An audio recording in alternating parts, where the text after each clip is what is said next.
année, on rapporte une centaine de meurtres au Québec. Certains sont commis par des gens au-dessus de tout soupçon. Leurs proches n'ont rien vu venir et ils n'arrivent pas à y croire. Je gardais tout le temps espoir dans ma tête. Ah non. Et elle est partie, mais elle va revenir. Mais quand j'ai su vraiment qu'il avait retrouvé son corps, là, c'est là, ouais. Bestia, je sais que je vais mourir jeune. Voyons, Christine. Non, j'ai un sentiment que je vais mourir jeune. Vous savez, il y a une personne qui connaît toute la vérité. Puis lui, il sait exactement s'il avait prévu. Lui, il sait si, en regardant un film, il savait que ça l'extrait au point qu'elle ne ressortirait pas. On a tout su, on a demandé, écoute, cache rien. On est prêt à recevoir toutes les choses qui sont arrivées à Christine.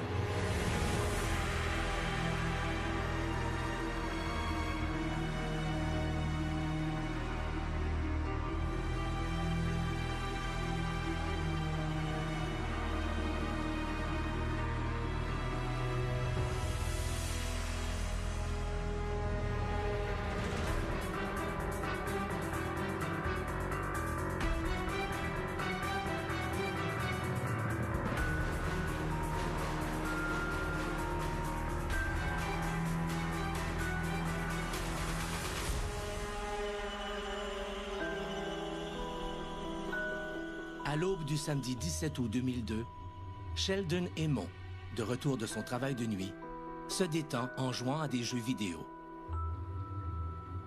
Quand Christine Dubé, sa femme, entame sa journée, elle l'aperçoit encore devant l'écran.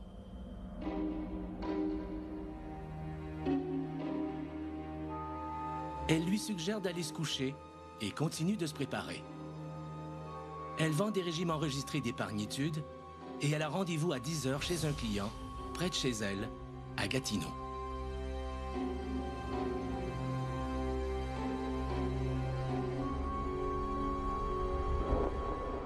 Elle savait comment planifier son temps puis trouver sa clientèle pour la prendre les produits qu'elle croyait dedans.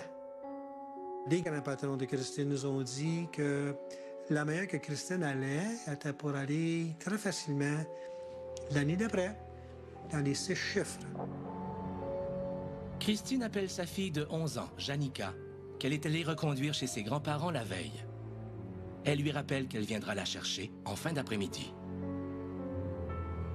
Le lendemain, on était supposé acheter mes effets scolaires, puis c'était vraiment important pour elle, puis c'était vraiment notre petite journée. Comme elle termine son petit déjeuner, Christine reçoit un coup de téléphone du stagiaire qui doit l'accompagner chez son client. Le jeune homme n'était pas prêt là. Donc, elle se sentait... C'était pas une personne qui était pour canceller des rendez-vous, parce que c'était des rendez-vous, normalement, le genre de rendez-vous qui était plus difficile à obtenir. Christine ne veut pas courir la chance de perdre une vente. Elle décide de se rendre seule à son rendez-vous de 10 h.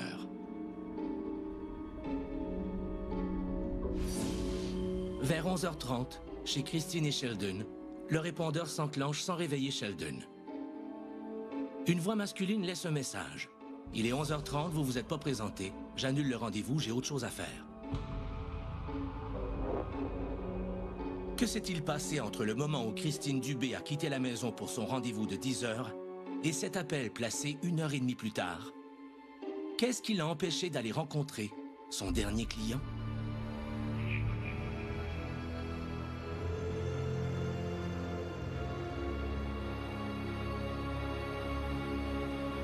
Le 17 août 2002, vers 14 h 30, Sheldon Aimond relaxe un peu avant d'aller travailler.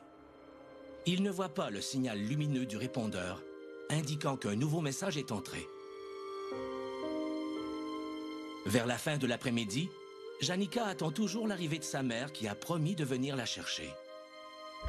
J'étais chez mes grands-parents. C'était après le souper que je me suis dit, là, il y a quelque chose qui marche pas. C'est pas normal qu'elle m'appelle pas. Donc là, j'ai commencé à l'appeler. Au début, c'était aux 30 minutes. Après ça, c'était aux 15 minutes. Vers 23 h 30, Janica décide d'appeler son beau-père Sheldon à son travail. Elle lui apprend que Christine n'est pas venue la chercher. Pendant que Janica attend de ses nouvelles, Sheldon appelle la police pour savoir si un accident impliquant la voiture de sa femme n'aurait pas été rapporté. Aucun événement n'a été signalé.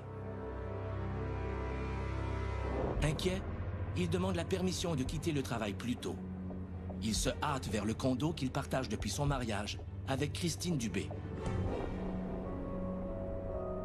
Sheldon et Christine se sont mariés le 25 septembre 1999. Janica, alors âgée de 11 ans, est née de l'union précédente de Christine. Christine est d'une nature active et volontaire. Enfant, elle excellait dans tous les sports, notamment au soccer, où elle jouait pour une équipe d'élite. Elle avait un bon cœur. Elle aimait la vie. Elle aimait avoir le plaisir. Elle avait des amis. Elle avait des amis. Elle était très généreuse dans son temps avec ses sous. Elle était là, était présente pour ses amis. Il y a beaucoup de gens qui me disent que j'y ressemble, puis pour moi, c'est une fierté. Autant la façon qu'elle rit, la façon que j'agis, mes petites façons, ce que j'aime, ce que j'ai l'air aussi. Pour moi, c'est une fierté, là.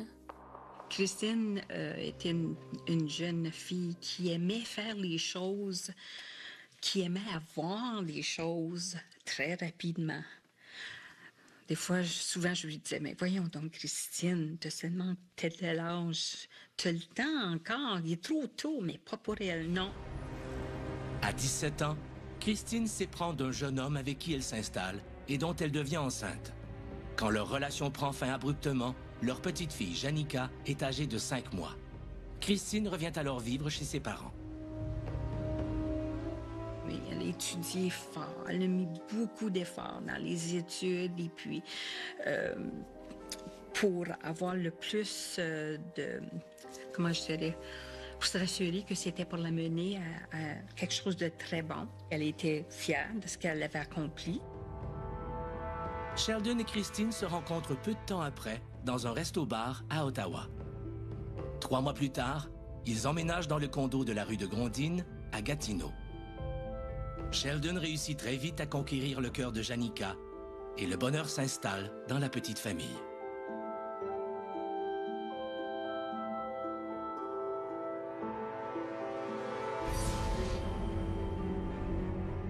Après l'appel de Janica, toujours sans nouvelles de sa femme, Sheldon décide d'aller voir si la voiture de Christine ne se trouverait pas au stationnement du centre commercial où l'employeur de Christine a un kiosque.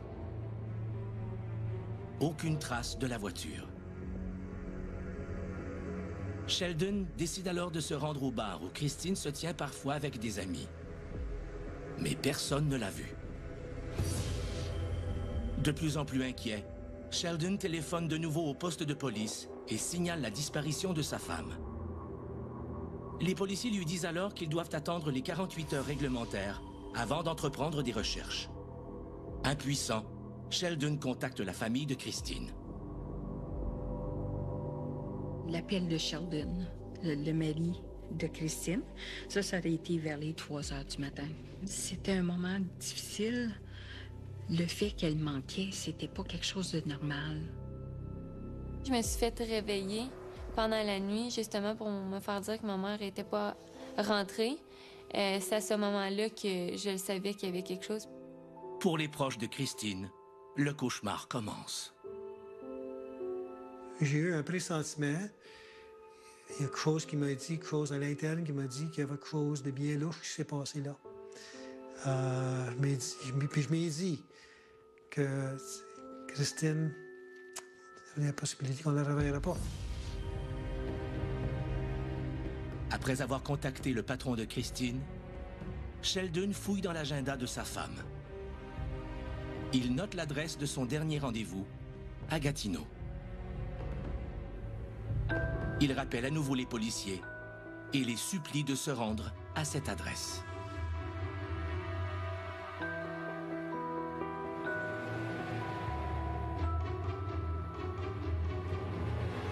Comment se fait-il que Christine ne se soit jamais rendue à son rendez-vous? A-t-elle rencontré quelqu'un sur son chemin? Où est Christine Dubé?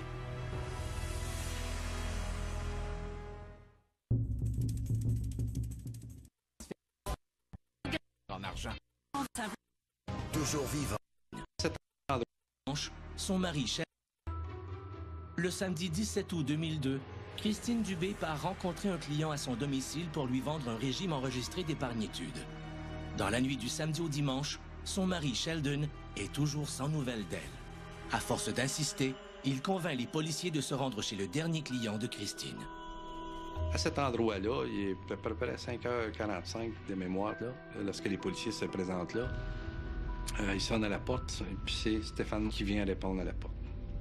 Là, au début, on lui demande, écoutez, vous aviez un rendez-vous avec Christine Dubé. Puis là, il va relater, oui, mais elle s'est pas présentée. Puis je me suis tanné, puis vers 11h30, j'ai appelé chez elle, puis j'ai laissé un message, vu qu'elle se présentait pas, de canceller, il n'y avait pas juste ça à faire, perdre son temps. Chantal, la femme de Stéphane, rejoint son mari à la porte. Elle s'étonne. Elle avait expressément demandé à Stéphane d'annuler ce rendez-vous.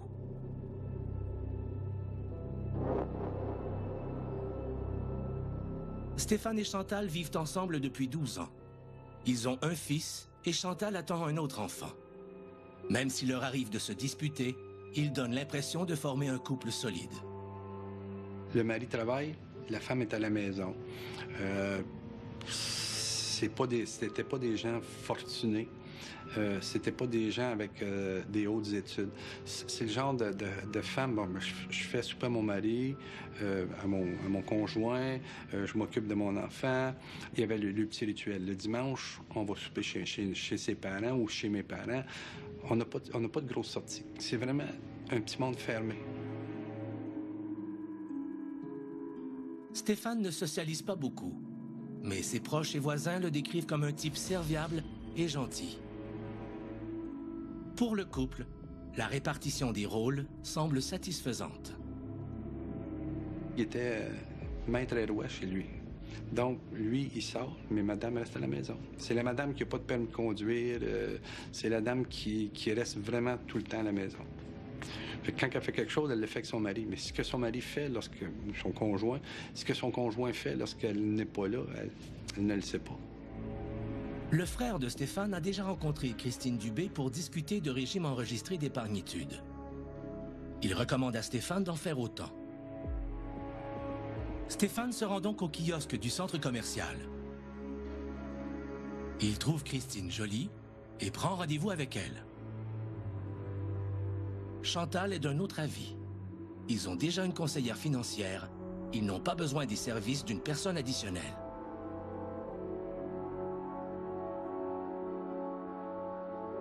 Elle insiste pour qu'il annule son rendez-vous avec Christine Dubé.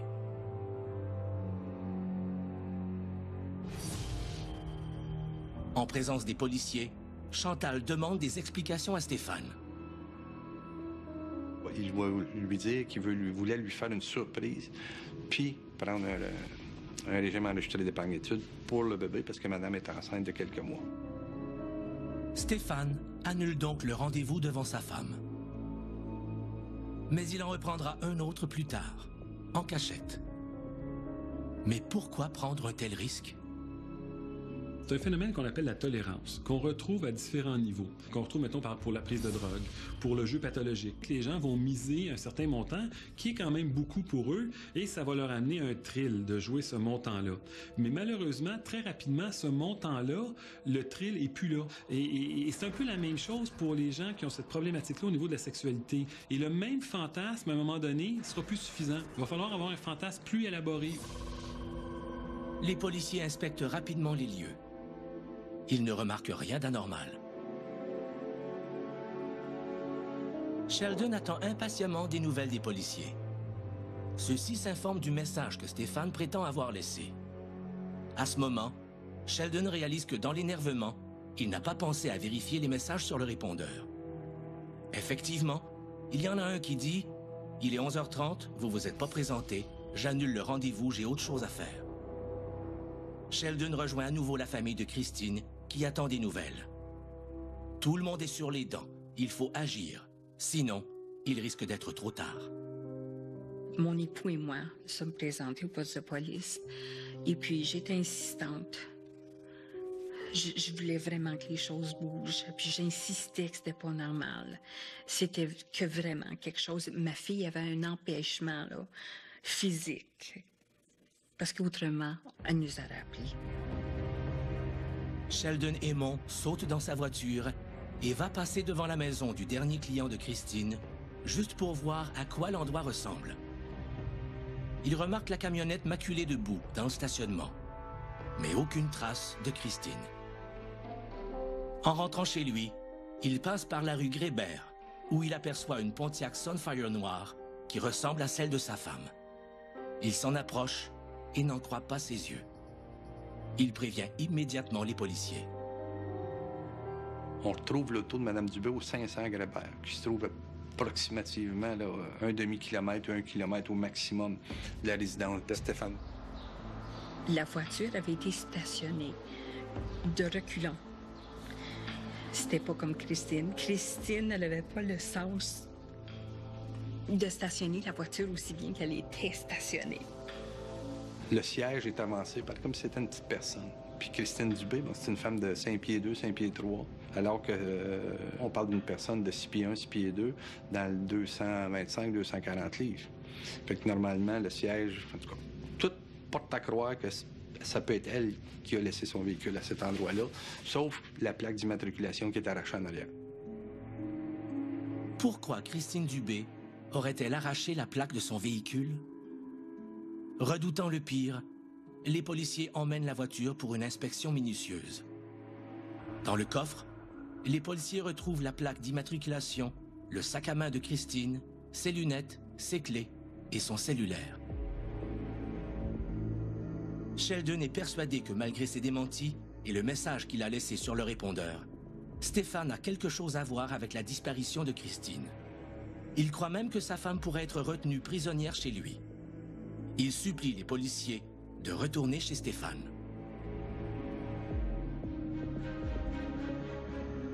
Le dimanche matin vers 9 h, les policiers sonnent à nouveau au domicile de Stéphane. Cette fois, Chantal leur répond. Elle n'apprécie pas leur insistance. Les agents font de nouveau le tour de la maison et une fois de plus, ils ne remarquent rien d'anormal.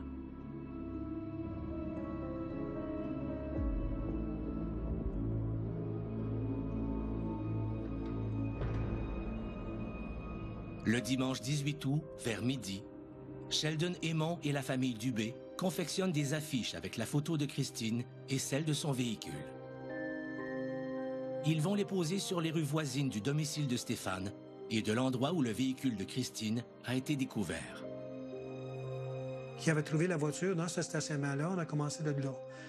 Là, les plus jeunes ont fait des battues dans les terrains vides où l'herbe était haute. On a regardé, moi j'ai regardé dans des gros containers, des gros bacs déchets. J'étais là pas mal toutes les fois. On était poser des affiches, aller voir dans les champs. J'étais pas mal tout le temps là. J'ai passé avec ma tante en avant de la maison, puis tout ça. Lorsque j'étais devant le domicile de Stéphane, je pensais, oh mon Dieu, si ma fille est encore en vie, puis je la voyais comme attachée peut-être, en train de se faire violer, battre. Sheldon Aimont et la famille Dubé ont-ils raison de soupçonner Stéphane? Celui-ci a-t-il dit la vérité au sujet du rendez-vous manqué? Sinon, quelle histoire sordide se cache derrière ces mensonges?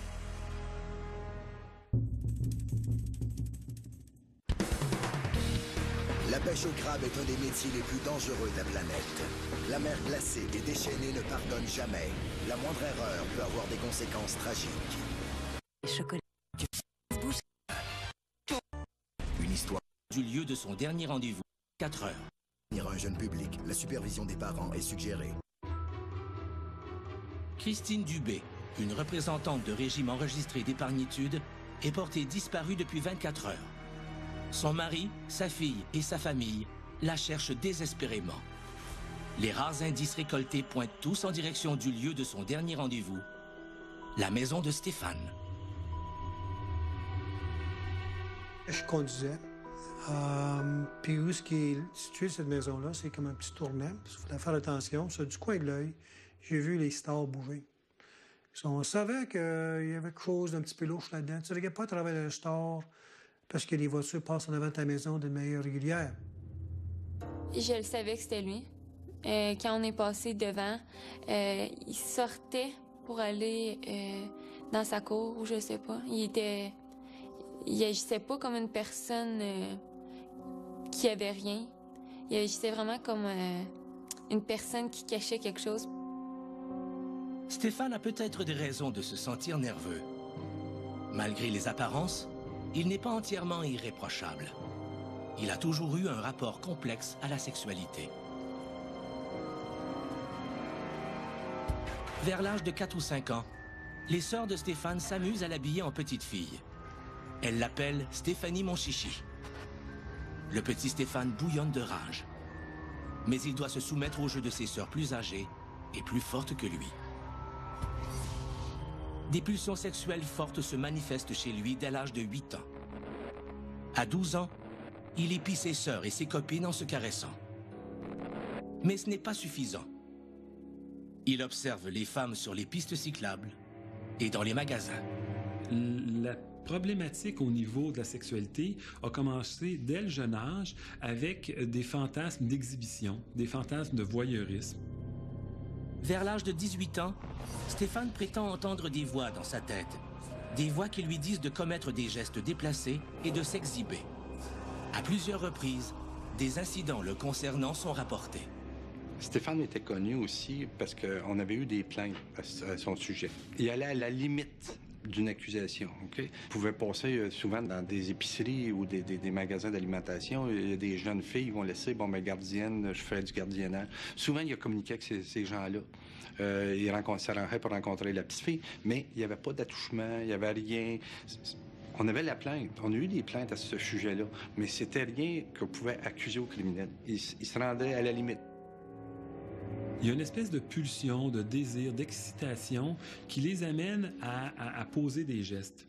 Et au départ, les pulsions sont pas si fortes, mais plus le temps passe, plus la pulsion va devenir forte, plus le désir d'avoir ce thrill-là, cette excitation-là, de soulager cette tension-là, plus le temps passe, plus ça augmente. Il a déjà été accusé concernant des exhibitionnistes. Il a fait entrer dans des salles de bain. Il y avait une plainte à Ottawa dans les années, alors qu'il avait 18 ou 19 ans. Là, je vous dis ça de mémoire. Là. Dans les années 90, il avait été accusé parce qu'il était entré dans des salles de bain de femmes dans un centre sportif. L'exhibitionniste, c'est pas de penser qu'en s'exhibant, la femme va se dire « Wow, quel amant potentiel formidable et allons avoir une activité sexuelle normale ». C'est pas ça du tout qui va les exciter. Ce qui va les exciter, au contraire, c'est la réaction de la victime d'être offusquée, d'être impressionnée, le recul que la personne va avoir. Le dimanche matin, après la deuxième visite des policiers, Chantal, un peu ébranlée, questionne Stéphane sur les ventilateurs qui fonctionnaient la veille au soir quand ils sont rentrés du chalet de ses parents. Stéphane explique qu'il a vomi sur le tapis du sous-sol et qu'il l'a nettoyé. Il a installé les ventilateurs pour le faire sécher. Elle lui demande également pourquoi ses bras sont couverts d'égratignures. Stéphane lui raconte qu'il est allé se promener dans la forêt autour du chalet et qu'il s'était raflé les bras sur des branches basses.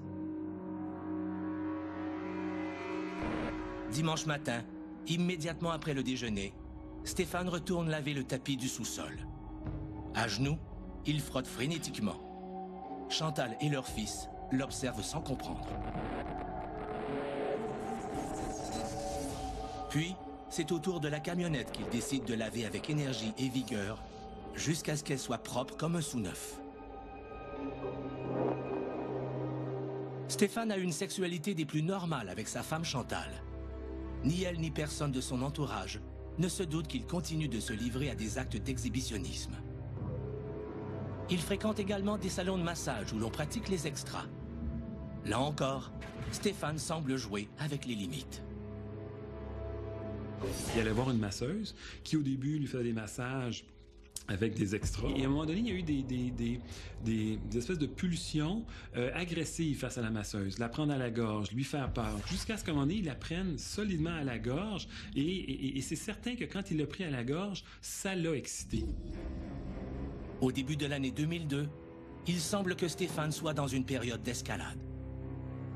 Un soir, il s'invente une excuse pour quitter son domicile après le souper. Avant de partir, il fouille dans les tiroirs de la cuisine et s'empare d'un couteau.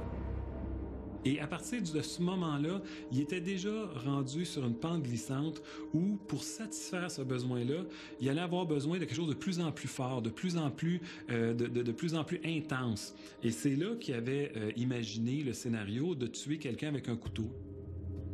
Au mois de février, il s'était rendu dans un projet domiciliaire et puis qu'il avait vu une agente d'immeuble, il avait fixé un rendez-vous, il avait amené un couteau puis il était pour la tuer, mais par contre, elle s'est jamais présentée.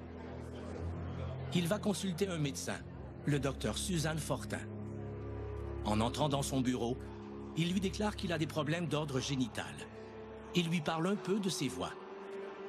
Le docteur Fortin lui prescrit un antipsychotique léger et elle l'envoie consulter une psychiatre. Celle-ci passe 1 heure avec Stéphane et conclut qu'il souffre de troubles obsessifs compulsifs. Elle lui prescrit 2 autres médicaments. La problématique d'exhibitionnisme apparaissait. Sauf que les médecins, avant d'adresser ça, c'est complexe, c'est des problématiques lourdes, c'est souvent des cliniques sans rendez-vous d'urgence où on règle des problèmes rapidement.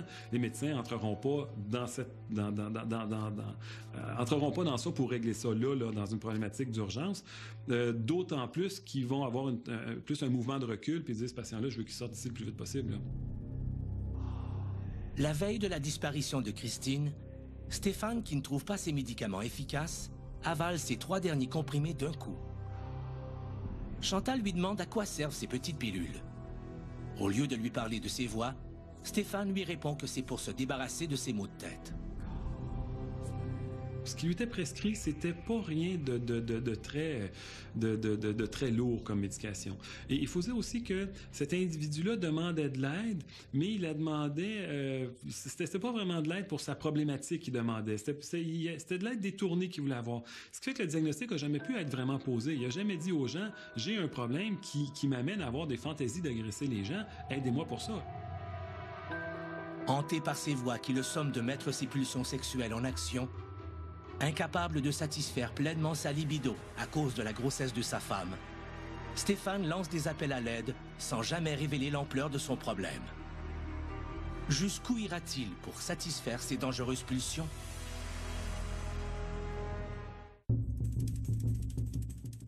William Shatner prend les commandes d'une série documentaire étrangement divertissante. Une façon originale d'en apprendre sur des phénomènes drôlement improbables. Bizarre ou quoi? Lundi 19h à Canal D. Offrez à votre propriété un maximum de visibilité sur le web avec le nouveau programme Visibilité exclusif à Proprio Direct. Parce que plus c'est vu, plus vite c'est vendu. Tous les détails sur propriodirect.com. Chez Lysol, nous savons que la saison du rhume et de la grippe préoccupe beaucoup les mamans. Aussi pour le dans une femme disparue depuis 24 heures. La supervision des parents est suggérée. Stéphane a déclaré aux policiers qu'il n'avait jamais rencontré Christine Dubé, une jeune femme disparue depuis 24 heures. Les proches de Christine restent persuadés qu'il cache quelque chose. Dans la nuit du 18 au 19 août 2002, Stéphane attend que tout le monde dorme. Puis, il écrit 4 lettres destinées à sa femme, à son fils, ainsi qu'à 2 membres de sa famille. Il les laisse bien en vue et se rend à pied au poste de police de Gatineau. On m'appelle chez moi peut-être une dizaine de minutes plus tard. J'arrive au bureau vers 4h15, 4h30 le matin. Et puis là, je prends connaissance de ce qu'on a pour le moment. J'ai un détenu, j'ai 24 heures pour le faire comparaître. On prend ce qu'on a et puis on fait un interrogatoire vidéo à ce moment-là avec le suspect. C'est sérieux, comme je dis, ça s'est passé tellement vite. J'avais appelé Mme Christine Dubé. Mardi ou mercredi. On m'a rendez-vous avec elle. Pendant plus de 2 heures, l'inspecteur Richard Do écoute les aveux de Stéphane. Ça commence le 17 août 2002. La famille se lève tôt le matin parce que madame doit quitter pour s'en aller à un brunch quelconque avec ses parents, qui se trouve au Kensington. C'est en haut de Maniwaki. C'est peut-être 2h30 de route.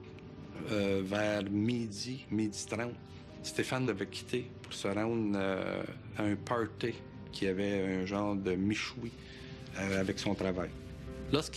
Madame m'aurait quitté vers les 7h, 7h30 le matin. Tout de suite après, Stéphane s'est dirigé à un magasin où on peut louer des films.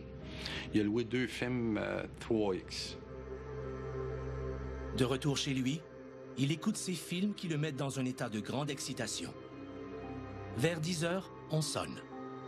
Christine Dubé est à la porte. Elle est seule, sans son stagiaire.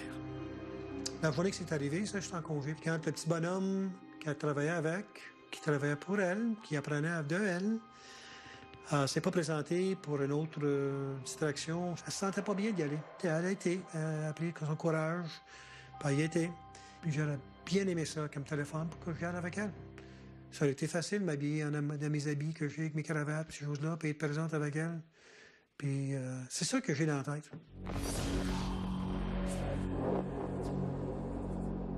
C'est tout le temps derrière ma tête. C'est au mois d'août 2002, il fait chaud, c'est une belle journée ensoleillée. Alors, il demande s'il peut se mettre plus à l'aise puis se mettre un costume de bain. Suite à ça, il vient se rasseoir, il est assis tout près d'elle. Stéphane n'écoute pas les explications de Christine Dubé. Au bout d'un moment, il s'exhibe devant elle. Christine décide immédiatement de s'en aller. Cet individu a commencé à accumuler beaucoup de rage, beaucoup de colère, qui ne laissait pas transparaître dans son environnement et qui gardait à l'intérieur de lui. Et cette colère-là a fini par...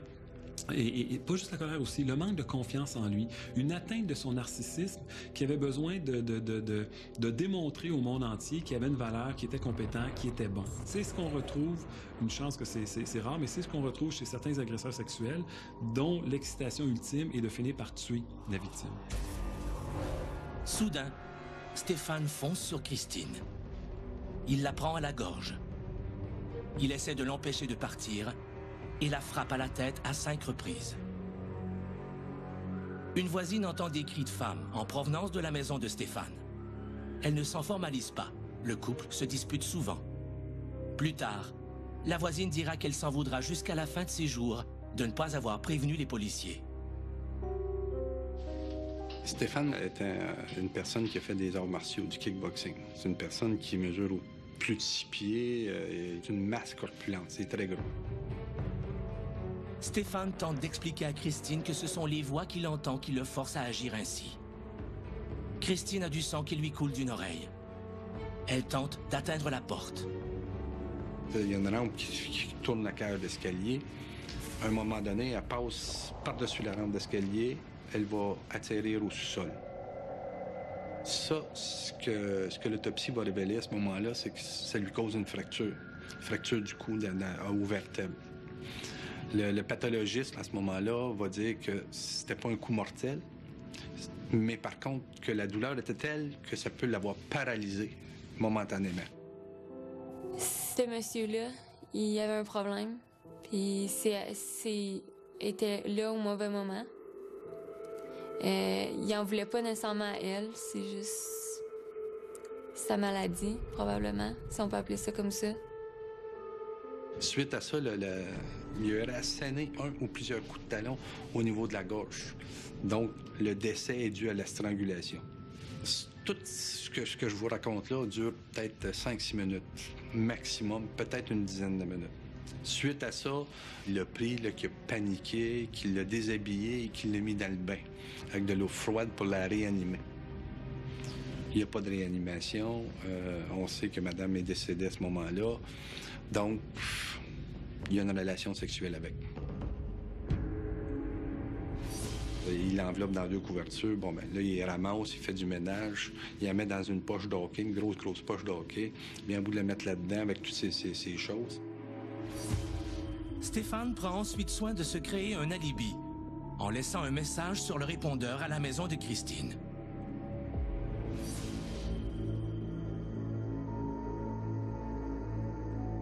il la sort et la met dans la vanne. Il aurait très bien pu se faire voir.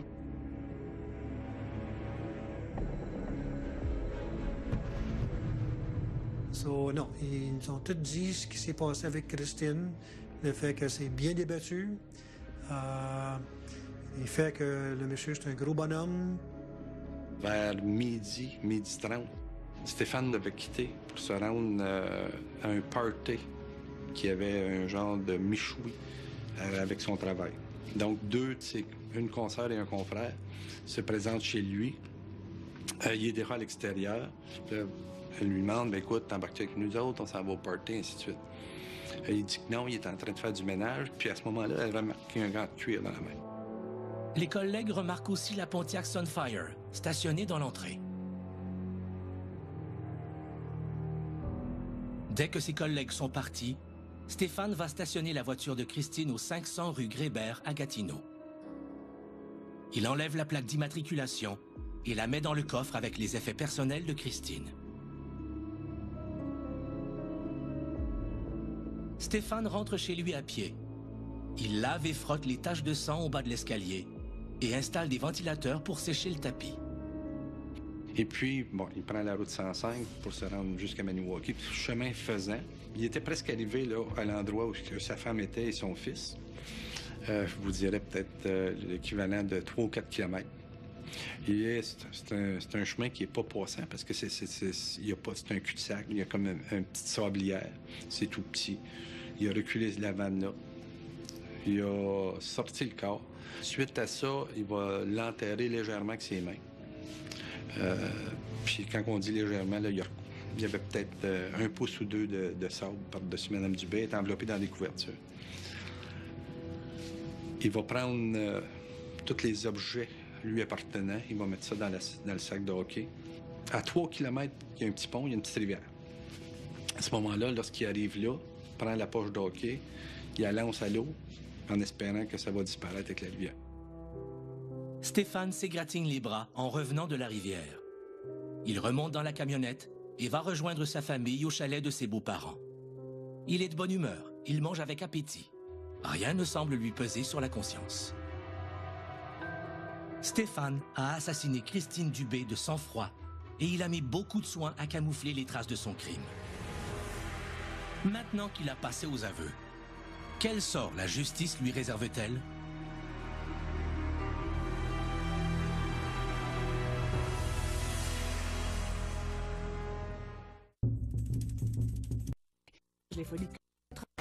Heureux. Une histoire vraie. Moins de 48 heures. Cette émission comporte des scènes pouvant ne pas convenir à un jeune public. La supervision des parents est suggérée. Moins de 48 heures après son crime, Stéphane raconte aux policiers ce qu'il a fait subir à Christine Dubé. Mais avant de pouvoir porter des accusations, les policiers doivent retrouver le corps de la victime.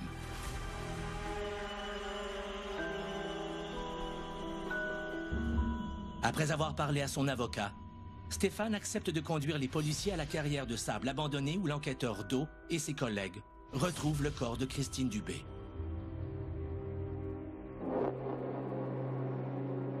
Je l'ai appris vers l'heure du dîner. Ça aurait été le lundi, à l'heure du dîner à la télé. On annonçait qu'on avait trouvé un corps d'une jeune fille dans ses vingtaines à Maniwaki. À ce moment-là, je savais que c'était ma fille. Je savais que c'était elle. Je me souviens, j'étais chez une de mes amies. Puis mes grands-parents, ils ont téléphoné. Ils ont dit viens, parce qu'elle habitait vraiment proche, à quelques maisons d'ici. Fait que je suis arrivée, puis là, toute ma famille était là, puis là, je le savais. Ils m'ont fait asseoir, ils m'ont expliqué. Puis ça a mené à la conclusion qu'elle était vraiment décédée. Fait que là, je me demandais pourquoi ça m'arrivait à moi. Je me demandais pourquoi ça y arrivait à elle. On était chanceux parce qu'il y avait un arbre un peu plus loin et puis qui penchait sur l'eau, le sac accroché dans une des branches qu'on a pu récupérer. À l'intérieur de ça, toutes les guenilles qui s'étaient servies pour nous faire le nettoyage. Il y avait les vêtements de Mme Dubé, ses sous-vêtements, les lunettes, tout était là-dedans. Il y avait aussi son genre de cartable pour travailler. Tout était là. Les policiers doivent ensuite passer à l'étape de l'identification. Pour Sheldon et la famille Dubé, c'est une épreuve terrible.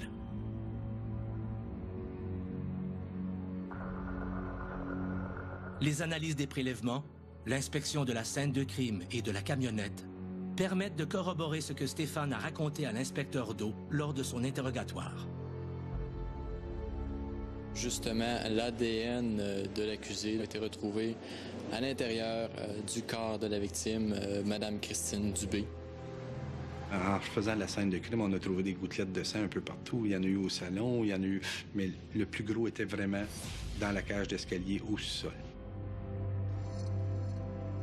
Les policiers ont suffisamment de preuves pour accuser Stéphane de meurtre prémédité.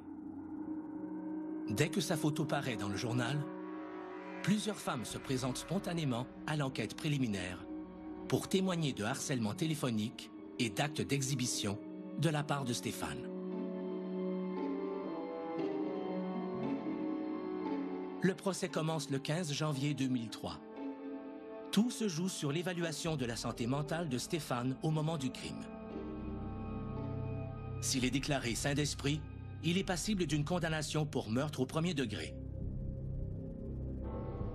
Dans le cas contraire, il se verra incarcéré à l'Institut psychiatrique Philippe Pinel pour recevoir des soins.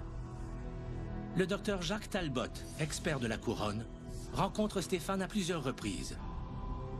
Stéphane lui parle des voix qu'il entend depuis qu'il a 18 ans. Il affirme que ce sont ces voix qui l'ont conduit au crime. Malgré l'émotion que leur cause le procès, Sheldon et la famille de Christine assistent à toutes les audiences, y compris au témoignage de Stéphane. So, moi, ce que j'ai fait, quand je suis rentré, je l'ai fixé de l'œil, puis je l'ai regardé tout le procès.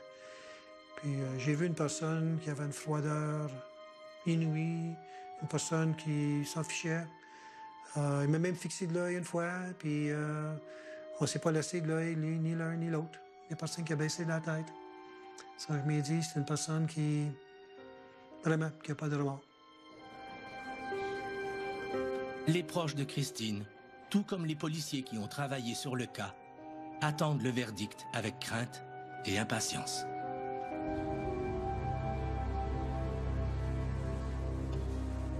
Même avec toutes les preuves que c'était lui qui avait vraiment tué notre fille, j'avais peur que peut-être qu'il s'en sauverait même. Après 2 semaines de procès et au bout d'une seule journée de délibération, le jury rend son verdict. Les antécédents de Stéphane, l'appel qu'il a placé en cachette de sa femme pour reprendre rendez-vous avec Christine, son habileté à se construire un alibi en laissant un message sur le répondeur de sa victime, tout confirme la préméditation. Stéphane reçoit son verdict de culpabilité pour meurtre au premier degré, sans broncher. L'expert de la couronne a très bien démontré ce que monsieur appelait des voix n'était pas des hallucinations au sens où on l'entend. C'était vraiment une espèce de pensée c'est plus sa pensée qui entrait en conflit avec ce qu'il devait faire, ce qu'il savait qu'il n'y avait pas de bon sens et quelque chose qui l'incitait à agir comme ça. En aucun temps, on peut assimiler ça à des hallucinations. Le 8 mai, le jour avant notre anniversaire de mariage, oui, nous avons eu la nouvelle que c'était bien et bien 25 ferme. Bien heureux. C'est un verdict, c'est le verdict qu'on voulait. C'est conforme à l'acte d'accusation qu'on avait déposé. Stéphane a consulté bien des médecins sans jamais leur révéler l'ampleur de son problème. Même les policiers qui ont enregistré les plaintes le concernant n'ont jamais imaginé qu'il pourrait commettre l'irréparable. Je vois pas comment un médecin avec l'information que monsieur avait donnée aurait pu détecter ça. Je vois pas comment son entourage aurait pu. Je vois pas comment personne aurait pu. Si Stéphane n'était pas venu s'accuser du meurtre de Christine Dubé dans la nuit du 18 au 19 août 2002, aurait-il continué d'agresser d'innocentes victimes? Sans être un psychiatre pour analyser ça, je vous dirais que, personnellement, je vous dirais que oui. Parce que pour qu'une personne déclare au psychiatre lorsqu'il y a eu une relation avant de l'enterrer, puis que ça a été la jouissance de sa vie, bien à ce moment-là, effectivement, je pense que si c'était pas fait prendre, probablement que ce serait devenu un tueur en série. Pour les proches, le long travail du deuil peut enfin s'amorcer. Après que le décès de Christine, il m'arrivait de sentir son parfum. Puis ça arrivait assez fréquemment. Puis je sentais sa présence. Je sais qu'il est à côté de moi. Je le sais. Je l'ai senti. J'ai pas vraiment montré ma peine face à ça parce que je voyais toute ma famille qui avait de la peine. Puis mes grands-parents me disaient souvent, elle voudrait, la seule chose qu'elle voudrait, c'est que tu sois heureuse puis que ça t'affecte pas. Parce que si elle te verrait malheureuse, ça la rendrait malheureuse. Fait que si je me suis tenue à cette parole-là, puis ça va bien maintenant, là. À la mort de Christine Dubé, plusieurs femmes sont sorties de l'ombre pour raconter ce que Stéphane leur avait fait vivre. Quelle que soit la gravité de l'agression, la honte et le désir d'oublier ne devraient jamais conduire les femmes à choisir le silence. Si un tel drame se préparait dans votre entourage, sauriez-vous le voir venir?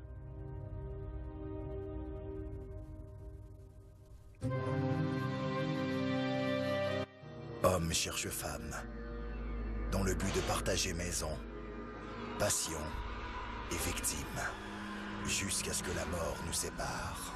Alliance meurtrière.